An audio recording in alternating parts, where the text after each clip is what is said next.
SIR নিয়ে যে মিথ্যাচার চলছে সেই মিথ্যাচারের পর্দাফাঁস। আরো একটা ছবি দেখাবো। তেজস্বী যাদব তিনি নিজে বলছেন যে তার নাকি নাম নেই সংশোধিত ভোটার তালিকায়, অথচ প্রমাণ সহ নাম সহ সামনে নিয়ে আসছেন তেজস্বী যাদবের নাম রয়েছে। অমিত মালব্য, তারপর এই ইন্ডি জোট, তাদের মুখে কথা ফুটছে ইন্ডি জোটের মুখে। ইন্ডি জোট যে মিথ্যাচারটা করছে তার পর্দা ফাঁস হয়ে যাচ্ছে। এই মুহূর্তে বড় ব্রেকিং এ নজর রাখতে হচ্ছে। তেজস্বী যাদব, মমতা বন্দ্যোপাধ্যায় আগে যাবে মিথ্যাচারে না তেজস্বী যাদব আগে যাবে, তা নিয়ে কম্পিটিশন চলছে। সেই কম্পিটিশনের মধ্যে তেজস্বী যাদব হঠাৎ করে বলছেন যে তার নাম নাকি নেই ভোটার তালিকায়, সংশোধিত ভোটার তালিকায়। ইন্ডি জোটের মিথ্যাচার ফাঁস করে অমিত মালব্য যে টুইটটা করেছেন সেই টুইটটা একবার দেখায়। তেজস্বী যাদব দাবি করেছেন এসআইআর এর পর নাকি তালিকা থেকে তার নাম বাদ পড়েছে। তেজস্বীর এই দাবি সম্পূর্ণ ভুল। ক্রমিক সংখ্যা 416-তে তেজস্বীর নাম রয়েছে। ভোটারদের ইচ্ছাকৃত বিভ্রান্ত করার চেষ্টা, এই অপচেষ্টা বন্ধ হওয়া দরকার।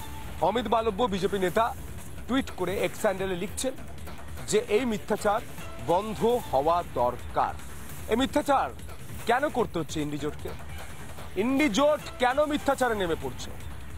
ইন্ডি জোট কি চায় যে ভোট দিয়ে যাক ভূতে? ইন্ডি জোট কি চায় রোহিঙ্গারা ভোট দিয়ে যাক? ইন্ডি জোট কি চায় বাংলাদেশিরা কি একটু ভোট দিয়ে যায়? অমিত মালব্য পরিষ্কার টুইট করে বলছেন, এক্স হ্যান্ডেলে তিনি লিখছেন যে তেজস্বী যাদব মিথ্যা কথা বলছে, তালিকা থেকে তার নাম বাদ পড়েছে তেজস্বী যাদব দাবি করছেন, কিন্তু তেজস্বীর এই দাবি সম্পূর্ণ ভুল। ক্রমিক সংখ্যা 416-তে তেজস্বীর নাম রয়েছে।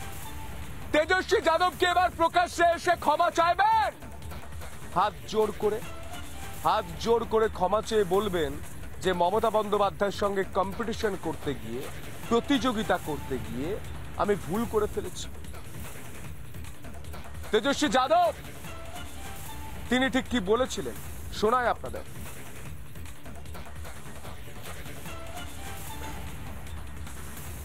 ये एप्लीकेशन है, मेरा भी नहीं है। हम चुनाव कैसे लड़ेंगे? अभी तो देखिए, ये चुनाव आयोग का एप्लीकेशन है और मेरा ईपीआईसी नंबर हमने इसमें डाला है। चुनाव लड़ने के लिए आपको बूथ वोटर बनना चाहिए, बिहार का वोटर होना चाहिए, तब जाकर के हम चुनाव लड़िए।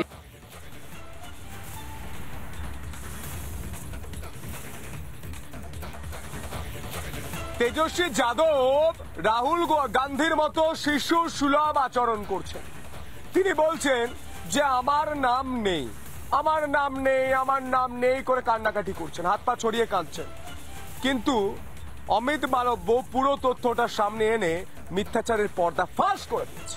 আর এই বিষয় নিয়ে আমরা কথা বলেছিলাম বিজেপি বিধায়ক শঙ্কর ঘোষের সঙ্গে। তিনি ঠিক কি বলছেন শুনবো। তাহলে তো এটাই বলতে হয় যে আমাদের মাননীয় মুখ্যমন্ত্রীর সাথে তেজস্বী যাদব প্রতিযোগিতায় নেমেছেন, কে কত বেশি মিথ্যে কথা বলতে পারবে। তো সেই প্রতিযোগিতায় প্রথম রাউন্ডে আমার মনে হয় কে জিতলো সেটা বিহার এবং পশ্চিমবঙ্গের মানুষ তারা বিচার করে নেবেন। আর তেজস্বী যাদবকে বলবো যে একটু দরকার হলে বিহারের যদি অসুবিধা হয় তাহলে মমতা ব্যানার্জির কাছে এসে একটা চশমার দোকানে গিয়ে একটু চোখের ডাক্তার দেখিয়ে নিয়ে চশমা পরে তারপরে ভোটার লিস্ট দেখবে। আর এই বিষয় নিয়ে রাজ্য বিজেপির সাধারণ সম্পাদক জগন্নাথ চ্যাটার্জি, তার সঙ্গে আমরা কথা বলেছিলাম। তিনি ঠিক কি বলছেন শুনবো। বিহারের যে খসড়া তালিকা প্রকাশ পেয়েছে তাতে বুথ রিঅর্গানাইজেশন হয়েছে। এই বুথ রিঅর্গানাইজেশনের অর্থ হচ্ছে বিহারে যে 70-75 হাজার বুথ ছিল সেটা সেখান থেকে বেড়ে বুথের সংখ্যা 90-91 হাজার হয়েছে।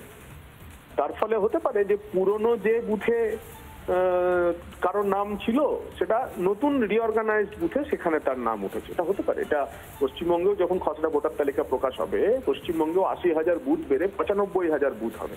তার ফলে আমার 100 নম্বর বুথে নাম থাকলে পরে রিঅর্গানাইজড হলে পরে আমার হতে পারে 101 নম্বর বুথে নাম আছে বা 99 নম্বর বুথে নাম আছে। তার ফলে এই মিথ্যাচারগুলি কি আছে ভোটারের কাছে স্পষ্ট হয় না।